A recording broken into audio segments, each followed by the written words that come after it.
예수께서 거기서 떠나 유대 지경과 요단강 건너편으로 가시니 무리가 다시 모여들거늘 예수께서 다시 전례대로 가르치시더니 바리새인들이 예수께 나와 그를 시험하여 묻되 사람이 아내를 버리는 것이 옳으니이까?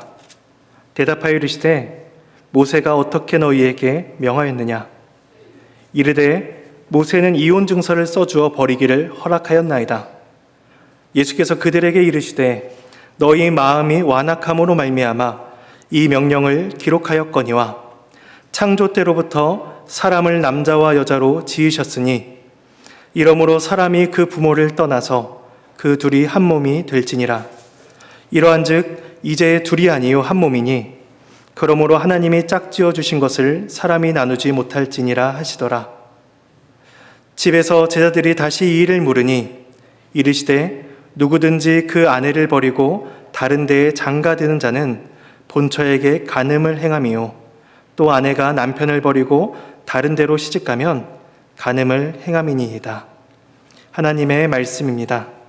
하나님께 감사합니다. 네, 그리스도인으로 이 세상을 살아간다는 것이 무엇을 의미할까요? 또 그리스도인으로 이 세상을 산다는 것이 왜 쉽지가 않을까요? 성경을 보면 하나님의 백성이 정말 완전하고 완벽한 환경 속에서 어떠한 어려움이나 이질감이 없이 하나님을 예배하며 살 수 있었던 적은 단 한순간밖에 존재하지 않았습니다. 바로 에덴 동산에서 그 시간뿐입니다. 하지만 그곳에서 누리던 평안함, 하나님에 대한 온전한 예배, 그런 모든 것들은 아담의 죄로 인해서 완전히 깨어져 버렸습니다.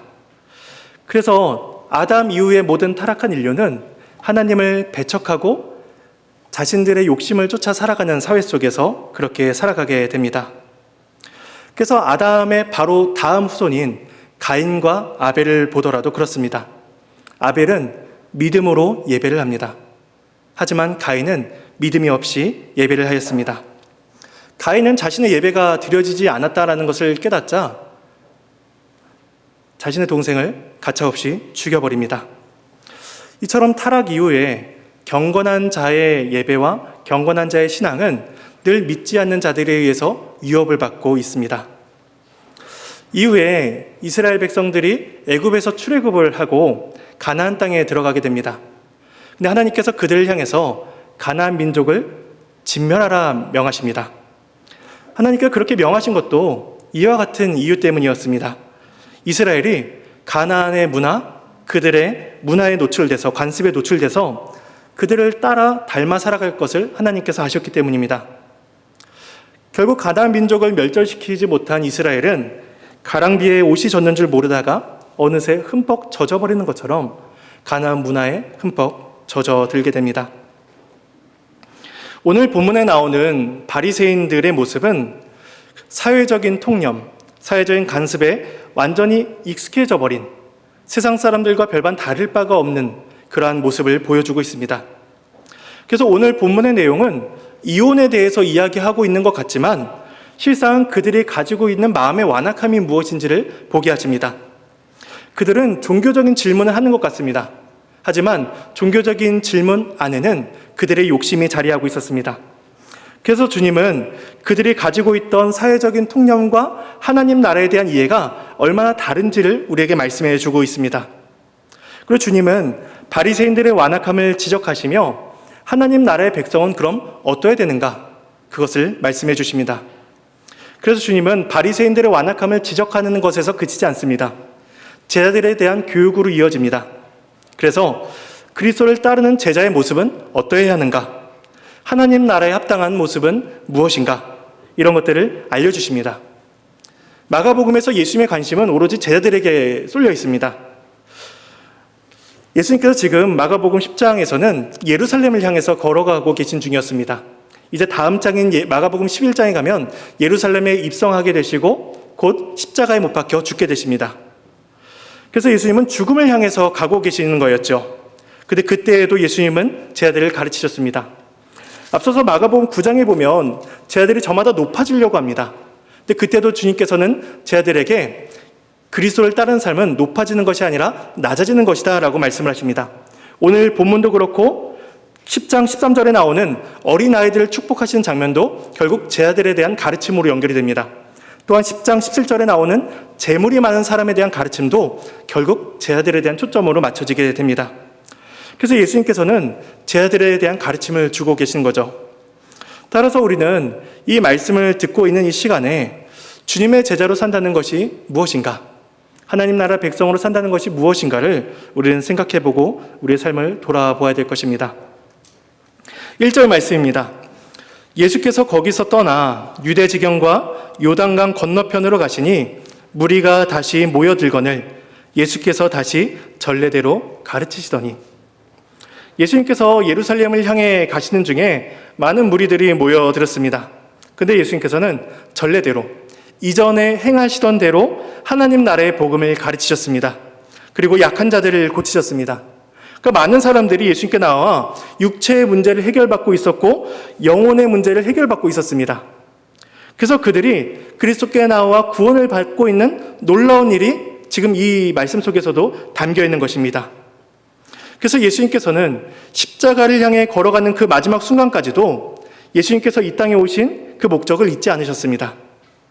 이렇게 하나님 나라의 복음이 가르쳐지고 있고 죽어가는 자들이 살아나고 있는 놀라운 역사의 현장 가운데 많은 사람들이 은혜를 누리고 있는 이 현장 가운데 하나님의 나라에는 도무지 관심이 없는 한 무리가 있었습니다. 바로 바리새인들입니다. 이 바리새인들은 당시에 성경에 능통한 사람들로 알려져 있었습니다. 그리고 누구보다도 경건하다고 알려져 있었습니다. 그래서 모든 사람들의 존경을 받기에 합당한 사람들이다 여겨졌죠. 그들은 누구보다도 성경적인 지식을 가지고 있었지만 정작 하나님 나라에는 거리가 있는 사람들이었습니다. 구원과는 전혀 상관이 없는 사람들이었습니다. 그들이 예수님께 한 가지 질문을 들고 찾아옵니다. 2절 말씀입니다. 바리새인들이 예수께 나와 그를 시험하여 묻되 사람이 아내를 버리는 것이 옳으니까? 그들의 이 질문은 답을 찾으러 온 것이 아니었습니다. 예수님을 시험하여 물었다라고 이야기합니다. 그래서 예수님을 꼬투리 잡아 올무에 걸려 넘어져서 어떻게 해서 예수님께 피해를 주고 예수님께 해를 가하기 위함이었던 거죠. 마가복음에서 바리새인들이 예수님을 여러 차례 시험하는 장면이 나옵니다. 그 중에 12장 13절을 보더라도 바리새인들이 헤롯 땅을 데리고 예수님을 찾아와 시험을 합니다. 그래서 질문하는 것이 무엇이냐면 로마 황제에게 세금을 내는 것이 옳으니까? 이 질문을 하는 거죠.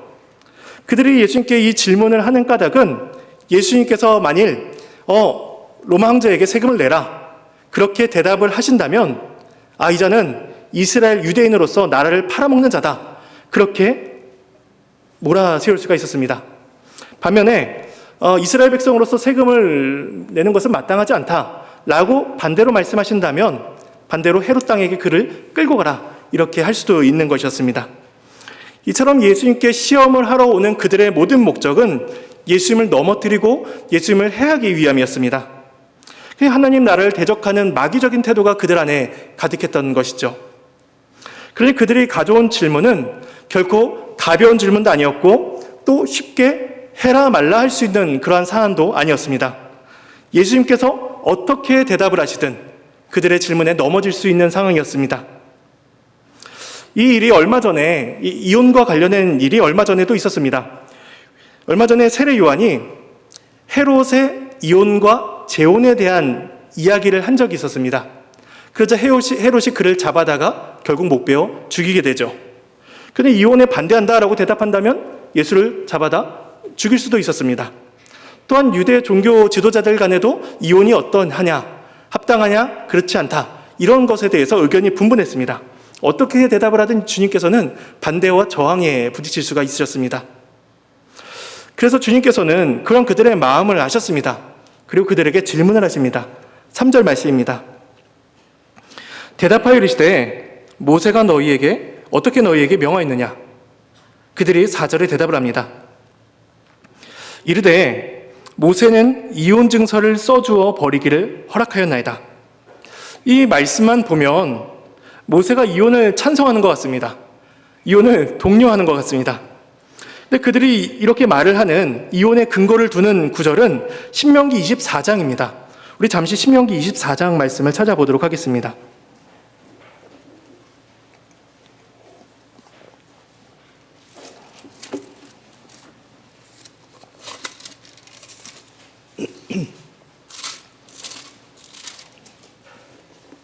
신명기 24장 1절에서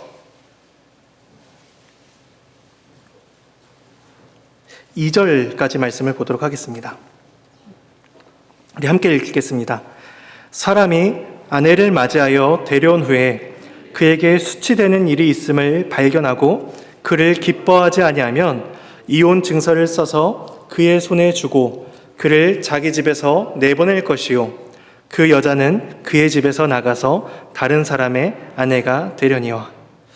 왜 모세가 이런 말씀을 주었을까요? 당시 유대 사회는 철저히 남성 중심의 사회였습니다. 아이들이나 여자는 사람 취급을 받지 못했습니다.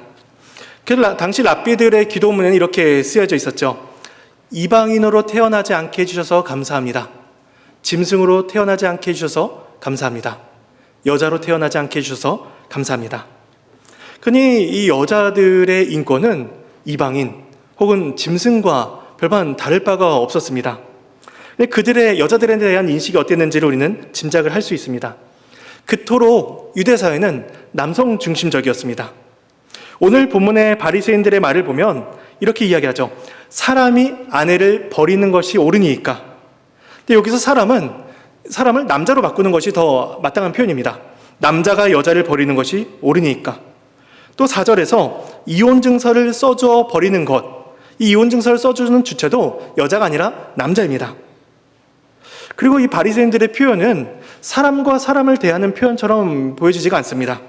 마치 우리가 물건을 쓰다가 물건이 고장나면 그냥 버려버리는 것처럼 그렇게 아내를 버리는 것이다 라고 이렇게 표현을 하고 있습니다. 당시 이혼에 대해서 크게 두 학파가 있었습니다. 먼저 샴마이라는 학파가 있었는데 이들은 조금 율법을 엄중하게 해석을 했습니다. 그 신명기 24장에서 수치스러운 일이다 라고 하는 말씀의 의미를 아내가 간음하는 것이다 라고 이렇게 해석을 했습니다. 그 아내가 아무리 악하더라도 간음을 하지 않았더라면 이혼을 시킬 수 없다 라고 이제 설명하는 게 이제 한 학파의 주장이었습니다. 반대로 이런 학파의 주장과는 정반대의 학파가 있었습니다. 이제 힐렐 학파라는 자들이었는데 그들은 신명기 24장의 말씀을 훨씬 더 넓게 적용을 합니다. 아내가 요리를 망친 경우에, 아내가 남모르는 남자와 대화를 한 경우에, 아내의 목소리가 옆집까지 들린 경우에, 이때에는 여자가 수치스러운 일을 행했다 해서 이혼을 시킬 수 있다라고 그렇게 해석을 했습니다. 그러면 유대 사회에서 어떤 학파의 주장을 더 좋아했을까요? 엄격하게 해야 된다? 자유롭게 해야 된다? 아마도 사람들의 본성상 후자의 의견을 더 좋아했을 것입니다. 자기가 마음에 들지 않으면 이혼하자, 이혼증서 써줄게, 이러면 여자는 할 말이 없었던 거죠. 그래서 여자 입장에서 만약에 남자가 이혼을 하자라고 한다면 그 여자는 수치스러운 여자다라는 낙인이 찍혀버리게 됩니다. 그래서 사회적인 보장을 전혀 받을 수 없게 되는 것이죠. 하나님께서는 그러한 인간들의 악함을 아셨습니다. 그들이 얼마든지 이 말씀을 악용하고 이혼할 것을 알고 계셨죠. 그래서 그에 대한 보호책으로서 이혼 증서를 써주도록 명하신 것입니다. 그래서 모세의 증서는 허락이라기보다는 규제라고 말을 할 수가 있을 것입니다. 그렇게 함으로써 남편이 아내를 함부로 버리는 것을 규제해 주는 것이죠. 그리고 남자들의 무분별한 율법의 남용을 제한하는 것입니다. 또한 공식적으로 이혼 증서를 받은 그 여자는 다른 남자와 다시 혼인을 할 수가 있었습니다. 그래서 그렇게 함으로써 이 여자가 안정적인 생활을 할 수 있도록 이혼 증서로서 그렇게 보장을 해주는 것이죠. 만일에 이혼 증서를 받지 않은 여자가 다른 남자와 결혼을 했다면 그 전 남편이 와서 너 이혼 증서도 없는데 다른 남자와 결혼했어? 간음했네 라고 그렇게 몰아세운다면 이 여자는 간음죄에 걸려서 돌에 맞아 죽게 됩니다. 근데 모세의 이혼 증서는 그 여자가 전 남편과의 혼인관계가 완전히 끝났음을 확정적으로 보증해주는 그러한 증서였습니다. 그런데 이혼 증서는 이혼을 쉽게 해라, 그렇게 허락을 하는 것이 아니라 남자들의 완악함을 억제하고 여자들의 피해를 보호해주는 것으로서 주어졌던 것이죠. 그래서 예수님께서 본문 5절에서 이렇게 말씀을 하십니다. 예수께서 그들에게 이르시되 너희 마음이 완악함으로 말미암아 이 명령을 기록하였거니와. 모세가 이혼 증서를 써준 것은 너희들의 완악함이라는 것입니다. 그들이 완악하지 않았다면 하나님께서 그런 율법을 주실 이유도 없었습니다. 완악한 것을 아시고 그것조차도 보호해 주시고 그것조차도 죄를 덜 짓게 하시기 위해서 그렇게 이혼 증서를 주셨다는 거죠. 그들의 마음이 완악하다라는 것은 그들이 하나님을 대적하는 그러한 자세를 말씀해 주고 있습니다. 그들의 마음이 딱딱하고 완고해서 하나님의 말씀을 듣지 않으려고 하는 자세를 말씀해 주는 것이죠. 그래서 하나님께서는 너희가 도무지 말씀대로 살 능력도 없고 말씀대로 살 생각도 없고 너희들의 정욕대로 살고자 하니 그러니 더 이상 죄를 짓지 않도록 그렇게 해주시는 것이죠. 이렇게 말씀을 하신 주님께서는 이제 대화의 주제를 바꾸십니다. 그래서 이혼에 대한 주제를 결혼에 대한 것으로서 바꾸어 주시는 거죠. 그래서 너희들이 말하는 이혼에 대해서 알려면 먼저 결혼에 대해서 알아야 된다는 것입니다. 그래서 6절 말씀에 이렇게 말씀하십니다. 창조 때로부터 사람을 남자와 여자로 지으셨으니. 바리새인들은 모세가 뭘 허락했지? 이거를 알아야 되는 것이 아니라 하나님께서 무엇을 명령하셨는지를 더 알아야 됐습니다. 그래서 예수님께서는 그들의 시각을 더 근본적인 곳으로 이끌어 가십니다. 그래서 모세의 율법이 아니라 창조 때로 그들을 데려가 가시는 것이죠. 그래서 6절에 창조 때로부터 사람을 남자와 여자로 지으셨으니, 그리고 9절에 말씀하시기를 그러므로 하나님이 짝지어 주신 것을 사람이 나누지 못할지니라. 이 말씀은 창세기 27장과 창세기 2장 24절에 나와 있는 말씀을 예수님께서 인용해서 주시는 말씀입니다. 창세기는 똑같이 신명기와 같이 모세에 의해서 쓰여졌습니다. 모세가 창세기도 신명기도 기록을 했죠. 다만 차이가 있다면 신명기는 타락한 이후에 주어진 말씀이고 창세기 1장은 타락하기 전에 주어진 내용을 담고 있습니다. 그래서 신명기의 말씀이 사람들의 완악한 마음을 담고 있고 그것 때문에 주어진 것이라면 타락하기 전에 주어진 그 창세기 1장과 2장의 말씀은 본래 하나님께서 사람을 창조하신 그 원리가 무엇인가를 우리에게 보여주고 있는 것이었습니다. 바리새인들이 자신들의 완악함 때문에 하나님의 본뜻을 알고 있지 못하자 예수님께서는 하나님의 본래 의도를 가르쳐 주시고 계신 것이죠.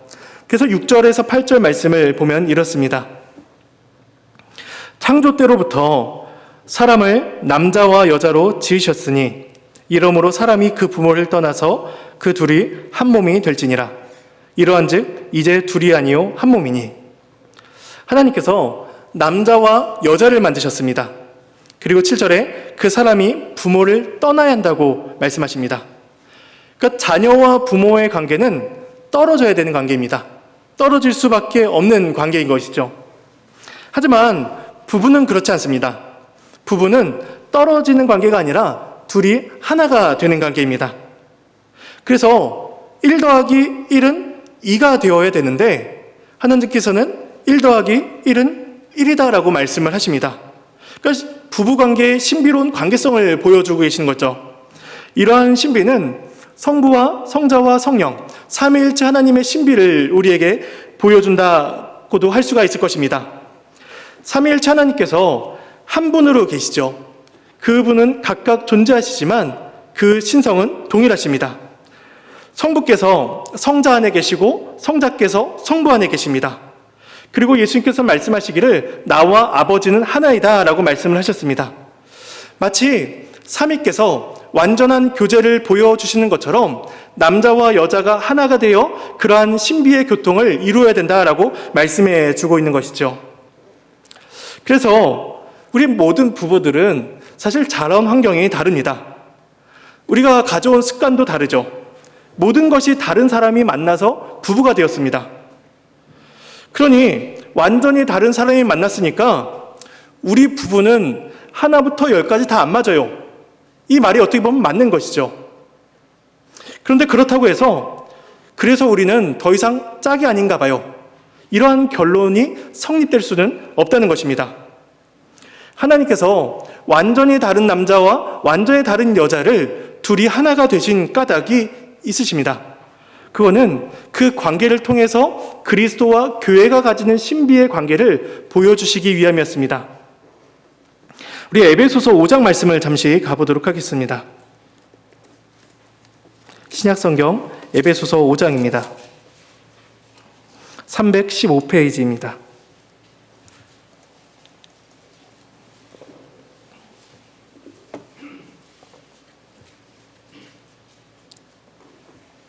(5장) 22절에서 25절까지의 말씀을 우리 함께 읽어보겠습니다. 함께 읽겠습니다. 아내들이여 자기 남편에게 복종하기를 주께 하듯 하라. 이는 남편이 아내의 머리됨이 그리스도께서 교회의 머리됨과 같음이니 그가 바로 몸의 구주시니라. 그러므로 교회가 그리스도에게 하듯 아내들도 범사에 자기 남편에게 복종할지니라. 남편들아 아내 사랑하기를 그리스도께서 교회를 사랑하시고 그 교회를 위하여 자신을 주심같이 하라. 31절과 32절 말씀입니다. 그러므로 사람이 부모를 떠나 그의 아내와 합하여 그 둘이 한 육체가 될지니 이 비밀이 크도다. 나는 그리스도와 교회에 대하여 말하노라. 사도 바울은 에베소서에서 부부의 관계를 말하면서 마지막의 결론을 그리스도와 교회에 대하여 말하노라 라고 결론을 짓고 있습니다. 바울은 사람이 결혼을 해서 하나가 되는 일이 그리스도와 교회의 비밀을 드러낸다라고 그렇게 말씀합니다. 남편에 대한 아내의 복종은 그리스도께 대한 교회의 복종을 보여준다는 것입니다. 또한 아내에 대한 남편의 사랑은 교회에 대한 그리스도의 사랑을 보여주고 계신다는 것이죠. 그래서 남편과 아내가 합하여 한 육체가 된다, 하나가 된다라는 사실은 그리스도께서 교회의 머리가 되시고 또 교회가 그분의 몸이 되시는 가장 특별한 고유한 그런 예시를 보여주고 있는 것입니다. 그러므로 남편이 아내를 자기 몸처럼 사랑하고 아내가 남편을 경외하며 하나 되어 살아라 라고 하신 이 말씀은 단순히 부부간의 윤리를 말씀하시는 것이 아닙니다. 잘 살아라 이것을 말씀하시는 것이 아니라 머리이신 그리스도와 그의 몸 되신 교회의 모습을 드러내는 소중한 사명이 교회 안에, 가정 안에 주어졌다는 것입니다. 그래서 그리스도인들의 모든 부부는 그리스도와 교회의 모델이며 샘플이 됩니다. 그래서 모든 사람들이 그리스도인 부부들을 볼 때, 그리스도가 교회를 저렇게 사랑하시는구나. 저렇게 은혜를 베푸시는구나. 저렇게 교통하는구나를 그 부부를 통해서 보게 하셨다는 것입니다. 그래서 세상의 어떤 기관도, 세상의 어떤 공동체도 그리스도와 교회의 관계에서 오는 깊은 교통을 누리지 못합니다. 세상은 반목과 갈등, 이기심, 자기 이익들을 위해서 살아갑니다. 오직 교회와 가정만이 이 기쁨을 누릴 수가 있습니다. 자기의 몸을 내주는 사랑을 베풀 수가 있는 것이죠. 그래서 하나님께서는 부부관계를 통해서 교회를 드러내시고 그리스도의 사랑을 보여주십니다. 그래서 부부는 각각 다른 사람이 하나가 되는 그런 아름다움을 보여주어야 됩니다. 그리고 그 부부는 하나님 나라를 증거하는 삶을 보여줘야 되는 것이죠. 이것이 그리스도인 부부에게 주시는 특별한 은혜이며 영광스러움이었습니다. 그러니 이 창세기에 주어진 하나님의 창조 원리에 따라 본다면 바리새인들이 와서 사람이 아내를 버리는 것이 옳으니까 이렇게 질문을 하는 것은 전혀 합당한 질문이 아니었습니다. 모세가 이혼 증서를 써서 그렇게 이혼을 허락하였나이다. 이러한 질문 자체는 하나님의 말씀에 성립이 되지 않는 말씀이었던 것이죠. 예수님께서 창조의 원리를 들어서 그렇게 설명을 하시는 까닭은 우리가 가진 인생의 그 가치와 기준이 어디에 있는가를 보게 하십니다. 바리새인들은 당시 사회에서 성경에 능통하다라고 여겨지던 자들이었습니다. 근데 정작 그들은 성경에 자신들의 가치관을 두고 있지 않았습니다. 그들은 사회적인 통념에 자신들의 가치를 두고 있었습니다. 인간적인 수준에서 모든 기준을 이야기했습니다. 그런데 우리가 그들이 가지고 온 이혼이라는 주제에 다른 주제를 한번 넣어 보십시오. 만약에 우리가 노예 제도를 지지해도 됩니까? 동성애를 해도 됩니까? 일부 다처제를 해도 됩니까? 그들의 질문에 다른 어떤 주제를 다 넣을 수가 있을 것입니다. 근데 그런 모든 주제들이 사회의 통념에 비교해 본다면 아무런 문제가 되지 않습니다. 모든 사람들이 그렇게 살아가기 때문입니다. 그리고 사회는 점점 더 악을 향해서 바뀌어가기 때문이죠. 그래서 하나님께서는 우리에게 내 이웃을 내 몸과 같이 사랑하라 라고 말씀을 하셨는데, 우리들의 이웃도 사회적인 통념에 비춰본다면 늘 바뀝니다. 저 사람이 나에게 무슨 유익을 줄까? 저 사람이 나와의 성향에 잘 맞는가? 이렇게 문화적인 배경과 관계적인 성향을 따져가면서 우리는 우리들의 이웃의 기준을 바꾸어갑니다. 그래서 우리가 하나님의 말씀에 기준을 두는 것이 아니라 사회적인 통념과 우리들이 가진 마음의 완악함을 가지고 그 잣대를 들이댄다면 우리는 바리새인들과 같이 마음의 완악함을 얻고자 하여, 자신의 욕구를 얻고자 하여 살아가는 자들과 다를 바가 없는 것입니다. 그래서 바리새인의 문제는 단순히 이혼을 하는 것에 있지 않았습니다. 그들의 진짜 문제는 삶의 기준을 사회의 통념에 두고 있다는 것에 문제가 있었습니다. 그들이 가지고 온 이혼은 그들이 가지고 있었던 세상적인 가치관을 보여주는 하나의 표시에 불과했습니다. 그들은 자신들이 가지고 있었던 성경적인 지식, 그들의 삶의 경험, 그들의 완악함에 빠져버려서 하나님께서 주신 하나님의 말씀의 의미와 하나님 나라를 세워가는 그 참된 의미를 발견하지 못했습니다. 하지만 이거는 바리새인들만의 문제가 아니었습니다. 오늘 본문에 보면은 10절에 제자들이 이렇게 질문을 합니다. 집에서 제자들이 다시 이 일을 물으니, 제자들이 길에서 예수님께서 바리새인들에게 하시는 말씀을 듣고 와서 또 질문을 합니다. 만약에 그들이 예수님의 가르침을 깨달았다면 어떻게 반응을 보여야 했을까요? 바리새인들의 성경적인 가르침이 사실은 말씀에 합당한 것이 아니었군요. 하나님께서 창조하신 원리대로 한 여자만을 사랑하며 하나님 나라의 복됨을 누려야겠군요. 온전한 부부관계를 통해서 하나님께서 우리를 사랑하신 그 사랑을 세상 가운데 보여야 되겠군요. 이런 고백이 제자들에게서 나와야 했을 것입니다. 그런데 제자들은 전혀 다른 반응을 보이고 있습니다. 그들은 예수님의 말씀이 이해가 되지 않았습니다. 왜냐하면 말씀드렸던 것처럼 모든 랍비들이 이혼 증서를 주장했습니다. 모든 랍비들이 아내를 버리는 것이 가하다라고 그렇게 주장을 했던 것이죠. 모든 유대 사회의 남자의 이혼은 합법하다라고 그렇게 이해되던 때였습니다. 마태복음 19장에서도 이 말씀이 동일하게 기록이 되어 있는데, 그때 제자들이 이렇게 질문을 합니다. 오늘 본문에서는 제자들이 다시 이 일을 물으니라고만 기록이 되어 있는데, 마태복음에서 이렇게 기록을 합니다. 만일 사람이 아내에게 이같이 할진대 장가들지 않는 것이 좋겠나이다. 이게 예수님의 말씀을 들은 제자들의 반응이었습니다. 그러면 결혼 안 하는 게 낫겠네요. 왜 그렇게 헌신하면서 삶을 살아야 되나요? 저는 그렇게 살지 못하겠습니다. 그 태도가 제자들의 반응이었습니다. 그들은 여자가 그렇게 귀하다는 사실을 생각하지 않았습니다. 그렇게까지 해서라도 결혼 생활을 유지해야 된다는 것을 생각지 않았고, 그게 무슨 재미가 있을까라고 그렇게 생각을 했던 것이죠. 이처럼 제자들도, 예수님을 그토록 따라다니던 제자들도 그 당시 사회적인 통념에 자유롭지 못했습니다. 그들도 철저히 남성 중심적이고 세상적인 가치관에 물들고 찌들어서 살아가던 사람들이었습니다. 제자들도 바리새인들과 같이 그들의 경험과 문화, 지식에 갇혀 살았던 자들인 것이죠. 그래서 예수님께서 제자들에게 추가적으로 교육을 하고 계십니다. 하나님의 나라는 사람들의 생각과 다르다는 것입니다. 오늘 본문 11절과 12절 말씀입니다. 우리 함께 읽어보도록 하겠습니다. 이르시되 누구든지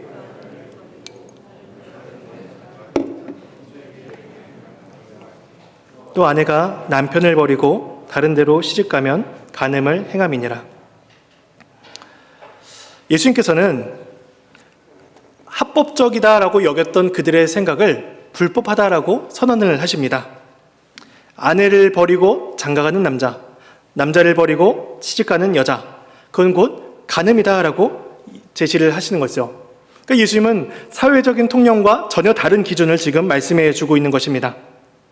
유대 사회에서 합법적인 일, 이 세상에서 우리가 괜찮다라고 여겨지는 모든 일들이 하나님 나라에서는 불법한 일들로 여겨지고 있습니다. 그러니까 제자들에게는 이런 시간이 필요했습니다. 예수님께서 특별히 가르쳐 주시고 예수님께서 특별히 그들의 생각을 교정해 주시는 시간이 필요했던 것이죠. 그들의 생각에 깊게 스며들어 있는 삶의 경험이나 관습들, 문화의 영향들을 다 씻어내 주셔야 됐습니다. 그리고 그들의 생각을 하나님 나라의 기준으로 바꿔주는 일이 필요했습니다. 그런데 이 일은 지금 우리들에게도 동일하게 필요합니다. 우리가 지난 한 주간의 삶을 돌아볼 때 어떠신가요? 우리가 가진 믿음, 우리들이 가진 그 신앙의 고백들과 세상의 방식이 우린 늘 충돌한다는 것을 느낍니다. 또한 하나님의 말씀과 세상이 이야기하는 경험이 늘 충돌한다는 것을 우리는 느낍니다. 세상의 관습은 말씀의 가르침과 늘 다른 것을 제시하고 있기 때문입니다. 그럼 우리가 이 세상 가운데, 이 문화 가운데 어떻게 살아야 할까요? 우리가 만약에 하나님의 말씀을 따라간다면 우리는 세상의 관습을 따라가지 않을 것입니다. 반대로 우리가 세상의 관습을 따라간다면, 우리의 마음의 완악함을 따라간다면 우리는 하나님의 말씀과는 전혀 다른 길을 걸어가게 될 것입니다. 그래서 우리는 두 개의 길을 동시에 걸을 수가 없습니다. 그래서 사도 바울은 로마서 12장에서 이렇게 말씀을 합니다. 그러므로 형제들아, 내가 하나님의 모든 자비하심으로 너희를 권하노니 너희 몸을 하나님이 기뻐하시는 거룩한 산 제물로 드리라. 이는 너희가 드릴 영적 예배니라. 너희는 이 세대를 본받지 말고 오직 마음을 새롭게 함으로 변화를 받아 하나님의 선하시고 기뻐하시고 온전하신 뜻이 무엇인지 분별하도록 하라. 우리가 드리는 영적 예배의 첫걸음은 이 세대를 본받지 않는 것에서 시작합니다. 이 세대의 통념을 따르지 않는 것에서 영적 예배가 시작된다고 말씀해 주십니다. 세상은 언제나 논리와 지식과 경험과 문화와 주장으로 교회를 공격합니다. 세상은 자신들의 길이 훨씬 더 넓다고 설명합니다. 그 길을 걷는 사람들이 훨씬 더 많다고 이야기합니다. 많은 사람이 많은 길을, 그 넓은 길을 걷고 있으니 이 길이 정답이라고 그렇게 설명을 하죠. 그때 우리가 할 수 있는 것은 단 한 가지입니다.